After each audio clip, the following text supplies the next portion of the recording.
Au cœur du XXe siècle, imaginez deux penseurs français qui regardent le monde autour d'eux et se disent « tout s'effondre. La civilisation occidentale, elle est en train de mourir ». Un diagnostic radical, n'est-ce pas? Mais là où ça devient fascinant, c'est que leurs solutions sont aux antipodes l'une de l'autre. L'un dit « retournons à la sagesse spirituelle, à la tradition ». L'autre rétorque « non, le salut est dans l'honneur du soldat, dans l'action ». On va plonger ensemble dans ces deux visions, deux critiques radicales de notre monde moderne.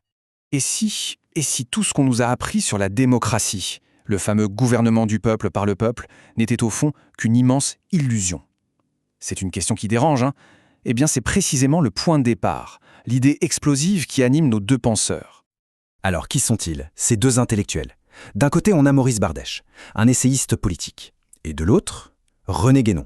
Lui, c'est un autre univers, un métaphysicien, un traditionnaliste pur et dur. Ils viennent de mondes complètement différents. Et pourtant, ils partagent une conviction.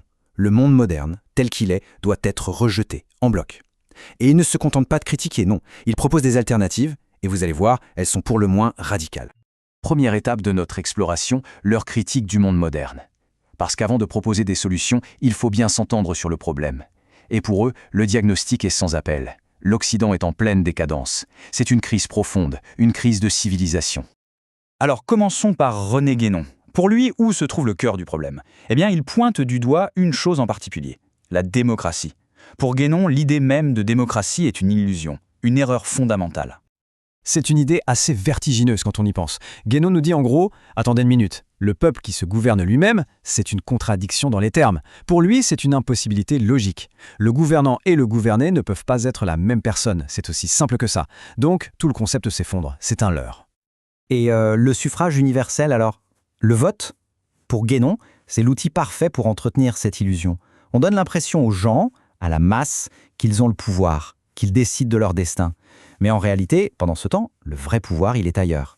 Il est dans les mains de ceux qui savent manipuler l'opinion publique. Là, on touche vraiment au cœur de sa pensée. Pour Guénon, la loi du plus grand nombre, c'est la loi de la matière, de la force brute. C'est le triomphe de la quantité sur la qualité. En gros, on remplace la compétence, la sagesse, l'intelligence d'une élite par le simple poids du nombre.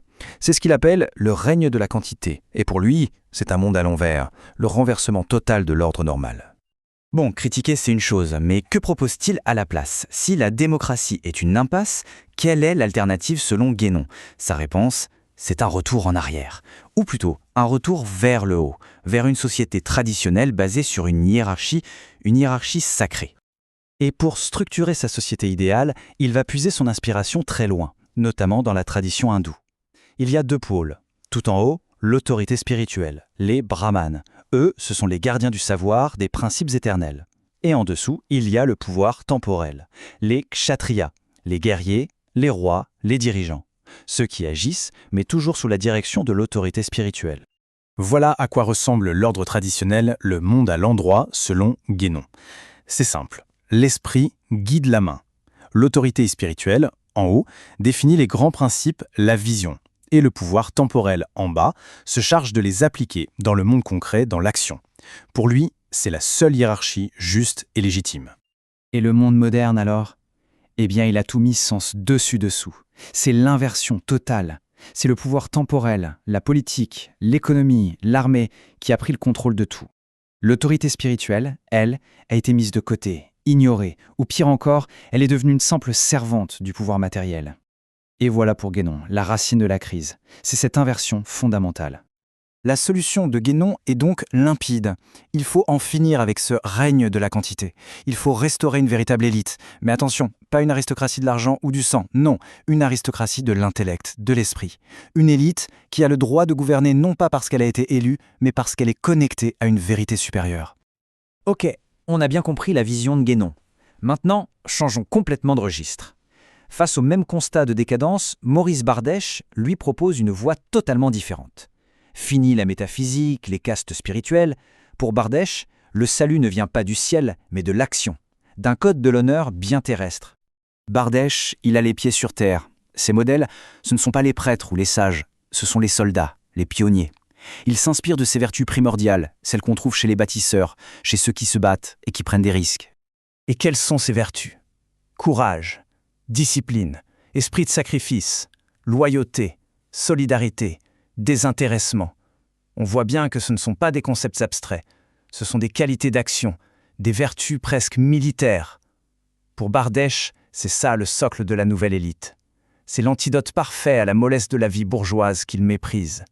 Il veut une hiérarchie basée sur le caractère, pas sur le compte en banque. Cette phrase de Bardèche résume tout. L'honneur du soldat, ce n'est pas juste un truc pour les militaires. Pour lui, c'est le code de conduite essentiel pour une société qui veut retrouver sa force, sa santé, sa vertu. C'est un retour à du concret, à des valeurs qui ont fait leurs preuves face au danger.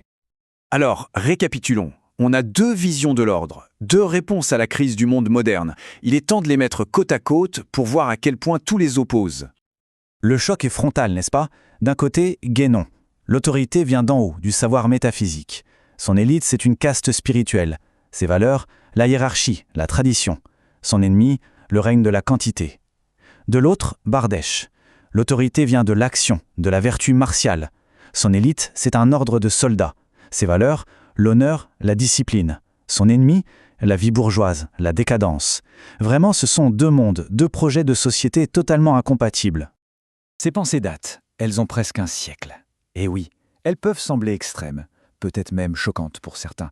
Et pourtant, la critique de la démocratie, la recherche d'un autre ordre, d'une autre forme de société, tout ça n'a pas disparu. Loin de là. Ce qui amène à une dernière question. Pourquoi, à notre époque, ces critiques radicales de la modernité trouvent-elles encore un écho? Qu'est-ce que cette résonance nous dit sur nos propres doutes, sur nos propres angoisses, aujourd'hui?